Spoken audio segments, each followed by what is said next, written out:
Okay, so today I'm going to show you how to use silicone cups to drain the lymph in your abdomen. Now this is a more thorough version than you might see in other places that tell you to just bring it all up towards the heart, which is true, but it's a little more complicated if you want to do it right.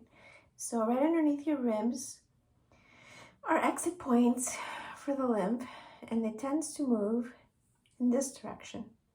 Okay, and the reason why it goes in two separate directions is because internally there is a line that bisects your belly button vertically and also horizontally. So imagine that there's a line here, and what that line does is just indicates the different segments, for example. So the lymph will go in this direction, respecting the midline, and in this direction, also respecting the midline. It won't crisscross normally. To get started, you want to use a larger cup. Make sure your skin is lubricated. It could be soap, it could be lotion, it could be oil, whatever you prefer. Begin with the left side and the largest cup. Squeeze it tight, put it right underneath your rib cage, let it attach. It'll suck some of your skin into it. Give it a little tug and then release. Attach, tug, and release. Now you want to prevent that noise that it was making, because if you just yank it off your skin, it can leave a mark. So it's better to adhere it, tug it, and then squeeze to release. Same thing. Just work your way all along the area underneath your ribs. Now you will feel that some areas have a little more resistance, and that could be because the tissue underneath is tight, or because you have old scar tissue from a surgery. I had my gallbladder removed a long time ago, so I do have some restrictions on the right side. But they can also form from a position you keep your body in all day. Like for me, I bend over a massage table for hours, and that causes restrictions. So once you do the area right underneath your rib cage, you also want to target the area from your hip bones in. So you start with the outermost area, and again, tug and release, adhere, tug, squeeze, release, all the way in. Now, what this does is it just primes the inside vessels to begin, activating and start pumping the fluid where it needs to go. I was using the larger cup, but it slipped off my hands, landed on the floor. And instead of getting it, I just went to the medium cup. It's more efficient to use the larger cup, so you don't have to do as many passes, especially on this first step. Now the second step, once you open those areas, is to go from the belly button and drag it outward. This is the way it's going to drain. Okay. So with one hand, you can make the skin nice and taut, adhere it, pull and drag. It's a gentle pull, not hard enough that it pops off, but just enough that it's creating a vacuum internally.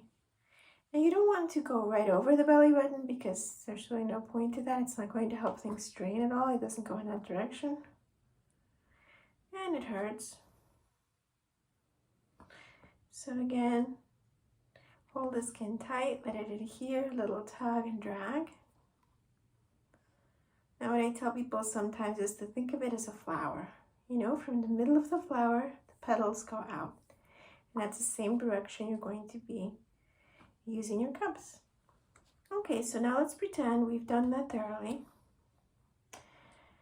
But just so you know, when you're doing this, if you encounter an area where the cup is not moving or it pops right off, then you need to work that area a little bit more.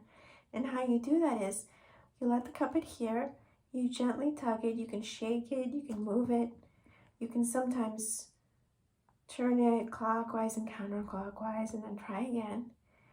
And usually after a few tries like that, it's going to be much easier to move the cup. And that's the goal. The goal is to be able to glide it up without it hurting, without it being obstructed, without it popping off. So if you want to do a thorough job, you know, it might take you 10 minutes or so.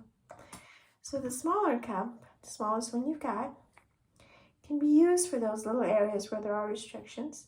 Like for me right here, where you see that incision site. There's another one here. But for some people, let's say you've had a tummy tuck or you've had a C-section and you have that scar tissue and it's creating a line. So what you would do is you would use 2 fingers to kind of pull the skin tight. Use the small cup at the edge of the scar, let's say it's right here, and attach it right to the edge.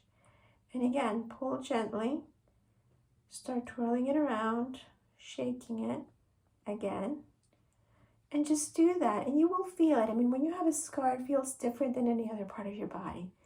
You may feel like a pinpricky, ticklish sensation. Everyone's a little different. Sometimes around scars, it's numb. So once you start opening the tissue up like this, you'll regain sensation.